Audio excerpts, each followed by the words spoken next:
वैदिक दृष्टि के अनुसार पौधे और मानव दोनों में एक ही चेतना का प्रकाश है। दोनों एक दूसरे से भिन्न नहीं है, दोनों का जीवन एक दूसरे का संपूरक है।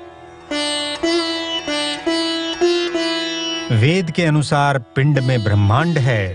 इसका अर्थ यह है कि अपने शरीर या किसी एक वस्तु से पूरे ब्रह्मांड का ज्ञान हो सकता है। पतंजलि के सूत्रों में ज्ञान प्राप्ति के सिद्धांत बचे हैं, प्रयोग की निरंतरता टूट गई। भारतीयों ने एक विशाल और परिष्कृत तर्कशास्त्र और गणित विकसित किया था। उसे भूलकर आज का विज्ञान मूलतः ग्रीक ढांचे का अनुसरण करता है। सन 1791 में एक अंग्रेज विद्वान भारत भ्रमण के बाद लिखता है कि भारत के विज्ञान को समझने के लिए भारतीयों के मस्तिष्क को समझना होगा। हिंदू शाश्वत और अचल आत्मा का अस्तित्व मानते हैं। इस दृष्टिकोण से ही हम उनके ज्ञान को समझने की दिशा में आगे बढ़ सकते हैं। भारतीय ज्ञान के 3 आधार हैं: तर्कशास्त्र, धर्मशास्त्र और प्रकृति शास्त्र। आज विज्ञान में तर्कशास्त्र के लिए संस्कृत जैसी तार्किक और वैज्ञानिक भाषा नहीं है, धर्मशास्त्र को रिलीजन मानकर भुला दिया गया है और प्रकृति को देखने की दृष्टि खंडित और उपभोग की है। इसलिए ये विश्वास करना कठिन है कि भारतीयों द्वारा कलित पृथ्वी की आयु किसी परिष्कृत विद्या का परिणाम है। इस आकाश में जो जहां दिखता है वो वहां है नहीं। हम इनके उस प्रकाश को देख रहे हैं जो इन्होंने लाखों वर्ष पहले छोड़ा था। जो घटनाएं वहां लाखों वर्ष पहले घट चुकी है, उन पर प्रतिबिंबित प्रकाश आज हम देख रहे हैं। हमारी आंखें कभी भी इस ब्रह्मांड के वर्तमान सत्य को छू नहीं सकती, लेकिन योग में चेतना की स्वरूप स्थिति काल से परे कही गई है। उस विकार रहित चेतना की अनुभूति के कारण ही शायद वे समय की विशालता को जानते थे।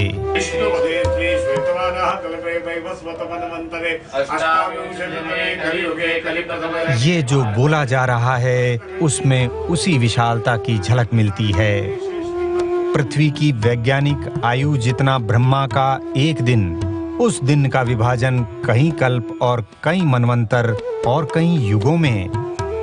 इस समय श्वेतवाराह कल्प का वैवस्वत मनवंतर चल रहा है। वैवस्वत मनवंतर में कई चतुर्युगी हैं। हम इस समय वैवस्वत मनवंतर की 28वीं चतुर्युगी के कलयुग में रह रहे हैं। हम तो जब भी कोई कार्य शुरू करते थे तो हम सीधे के सीधे अपने को पूरे ब्रह्मांड से जोड़ते थे।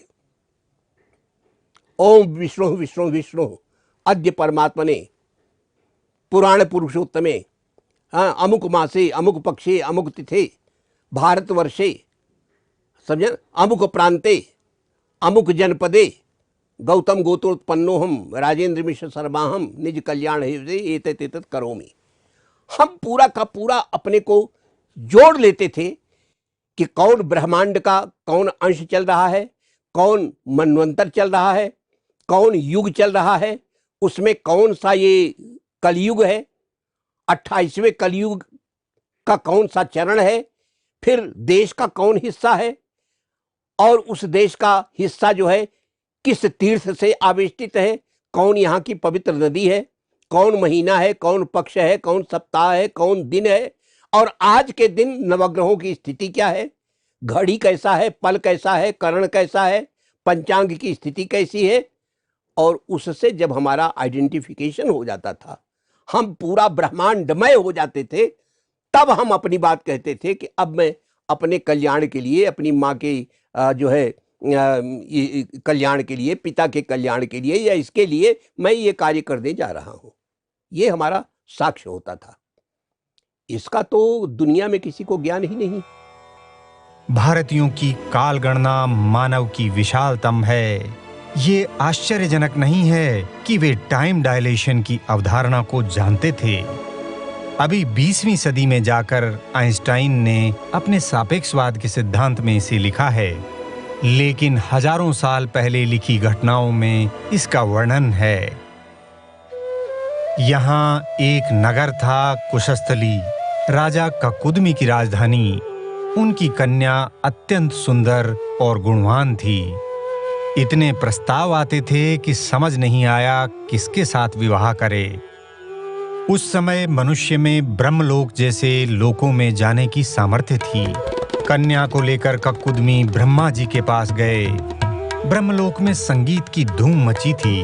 ब्रह्मा जी तल्लीन होकर सुन रहे थे। राजा को संगीत समारोह के समाप्त होने तक ठहरना पड़ गया। इसके बाद उन्होंने ब्रह्मा जी को अपनी समस्या बताई। ब्रह्मा जी हंसे और कहा कि तुमने अपने मन में जिन लोगों को अपनी बेटी के लिए सोच रखा है, वे सब मर चुके हैं। न केवल वे और उनके नाती पोते, बल्कि उनके गोत्रों का भी नाम सुनाई नहीं पड़ता। धरती पर काल अलग गति से बहता है। इतने से क्षणों में वहां 27 चतुर्युगी बीत चुकी है। इस समय वहां बलराम रहते हैं, उन्हीं से रेवती का विवाह करो। ककुदमी जब धरती पर लौटे तो कुशस्थली के स्थान पर द्वारका बसी हुई मिली। कुछ समय पहले ही जिस स्थान को छोड़ा था, वहां का पूरा भूदृश्य बदल चुका था। मानव विकास के कई क्रम हो चुके थे। ये महाभारत का काल था। महाभारत के लेखक महर्षि व्यास ने उस समय की तारागणों की स्थिति का वर्णन किया है। कई पुराण और राजतरंगिणी जैसे ग्रंथ भी महाभारत का काल लिखते हैं। आज से 1400 साल पहले ये लेख लिखा गया है।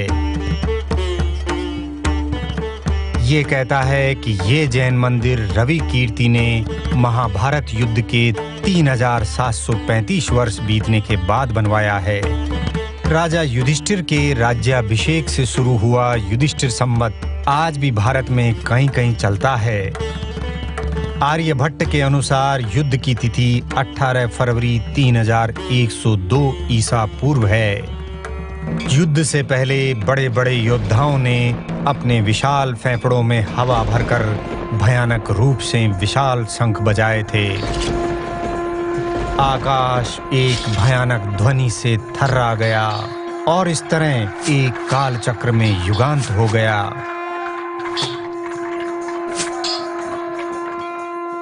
ये शंख परिचय देता है काल चक्र के वलयों का। धरती अपने काल के वलय ऐसे ही बना रही है। वह अपने पथ पर कभी दोबारा नहीं जाती। हम सब इस माँ की गोद में बैठकर अनंत आकाश में वलय बनाते हुए नित्य नए पथ पर अग्रसर हैं। नया पथ और नया सृजन, यही काल की सच्चाई है। काल की गति एक रेखीय नहीं है जैसा कि हिस्ट्री में पढ़ाया जा रहा है। काल चक्रीय है। हर चक्र में नया रामायण और नया महाभारत होता है। यही इतिहास है।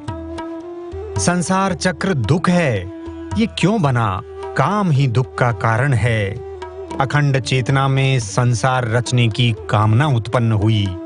मैं एक से अनेक हो जाऊं, चेतना का कामना वाला ये रूप ब्रह्मा है। ब्रह्मा जी अपनी ही पैदा की हुई उस इच्छा के पीछे भागे। चेतना का अखंड स्वरूप आदि योगी है। आदि योगी ब्रह्मा को बाण से मारना चाहते थे, लेकिन बाण पहुंचने से पहले ही सृष्टि प्रक्रिया शुरू हो गई।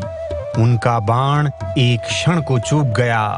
काल से एक क्षण की चूक हो गई और काल उत्पन्न हो गया। उस प्रारंभिक घटना के स्पंदन हमारी चेतना में आज भी देखे जा सकते हैं।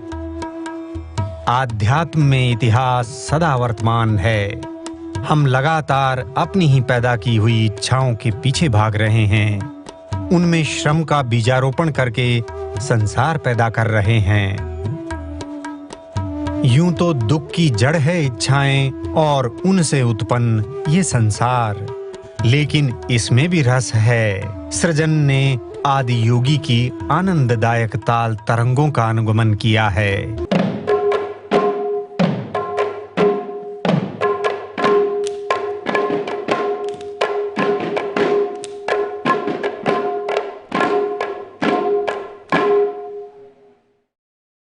ऋग्वेद में लिखा है कि अग्नि रुद्र है। आदि योगी पहले तो सृजनकर्ता को बाण से मारना चाहते थे, लेकिन जब सृष्टि आरंभ हो ही गई तो उसी रुद्र ने अग्नि बनकर इस रचना की रक्षा की है। अग्नि ही संसार की चेतना है। अग्नि से ही यहाँ गति है, स्थिति है, भोग है, योग है, रस है। अंत में अग्नि ही सबको लील जाती है। प्रलय में भी ये संसार आदि योगी के तांडव नृत्य का रस प्राप्त करता है। अंत में उसी अद्वैतवादी में समा जाता है।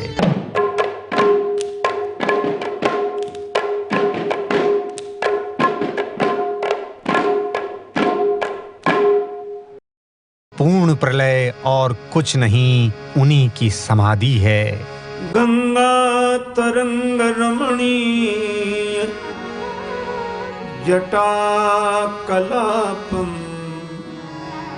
गौरी निरंतर विभूषित भागम। समाधिस्थ शिव हजारों वर्षों से भारत में योग का परिचय देते रहे हैं। उनके साथ दिखाए गए ये चिन्ह योग का सार बतला देते हैं। शिव हमारी शुद्ध निर्लिप्त चेतना है। योग के दर्शन सांख्य की ये प्रधान प्रकृति है। हिमालय की कंदराओं में आत्मरमण करने वाले योगी के इस चित्र से आज का मानव कुछ भी नहीं सीख पाएगा। आज के मानव की प्रेरणा का योग चित्र कुछ ऐसा है। स्वास्थ्य की भौतिक धारणा ने हमें आत्मज्ञान के रसास्वादन के प्रति निरक्षर बना दिया है। आनंद का मतलब आज है भोग। अमेरिका आज एक संपन्न भोग भूमि है। कभी भारत भी ऐसा ही था। शायद अमेरिका से भी आगे बढ़कर प्राचीन भारत ने इंद्रिय रस की पराकाष्ठा को छुआ था। आज विपन्न दिखने वाला ये देश कभी दुनिया का सबसे समृद्ध देश था। पश्चिम के विद्वानों ने भारत के धनी होने की बात आर्थिक मापदंडों के आधार पर कही है, लेकिन भारतीयों ने अर्थ को भौतिक संपदा नहीं, पुरुषार्थ कहा है। पुरुषार्थ की संतृप्ति से पैदा हुआ वैराग ही सबसे बड़ा धन है, और वैराग के अतिरेक में आत्मस्थ हो जाना ही योग है, सर्वोत्तम शक्ति है। शक्तिशाली भारत ने भयंकर विप्लव में भी अपने स्वरूप को मिटने नहीं दिया, जबकि न जाने कितने देश काल चक्र के भंवर में हमेशा के लिए विलीन हो गए।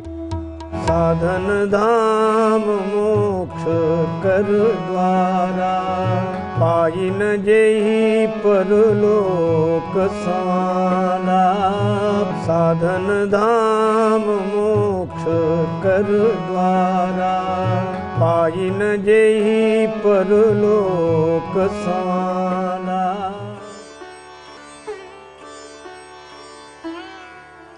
अग्नि जलने किसकी जमीन में, चैतन्य के जागृत होने की चीज। जागृत रहना रे नगर में चोर आवेगा। गृहस्थ अग्नि में देवताओं को पूजते हैं और योगी धूनी रमाते हैं। अंदर और बाहर की अग्नि में समरूपता लाते हैं। अग्नि का ही एक नाम भारत है। यज्ञ करने वाले लोग भरत जन थे। अग्नि जहां सदा प्रतिष्ठित रहता है, वो स्थान भारत हो गया।